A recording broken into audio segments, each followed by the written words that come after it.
what are the three enemies that you have as a Christian? This is simple. One, we know that we have an adversary. The adversary, Satan. He goes about as a roaring lion, seeking whom he may devour. He came to steal, kill, and destroy. He is a very real and present force. He is the prince of the powers of this air, of this world.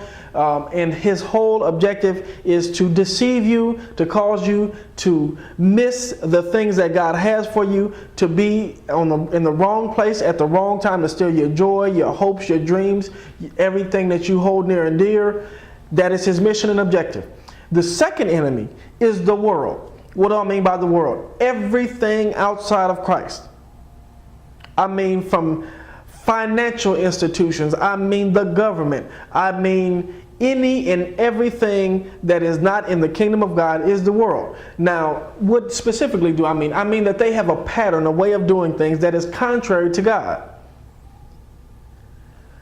It is not pleasing to God, neither indeed will it ever be pleasing to God. And you need to be aware of this, because so many Christians try to compromise. We try to just ride middle of the fence. Friendship with the world is enmity against God.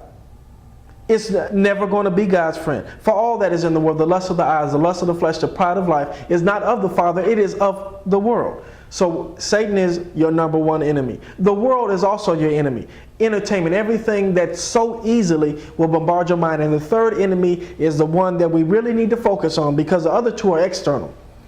The third one is yourself. Paul said, there is no good thing that dwelleth in me, that is in my flesh.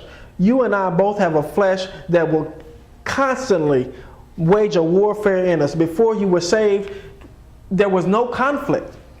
You did whatever came to your mind, any level of sin, there was no conflict. But when you were saved and the Spirit of God came alive in you and began to move, now the conflict breaks loose, because your flesh desires to do the things it's always done, but your spirit wants to be pleasing to God. So those are your three enemies.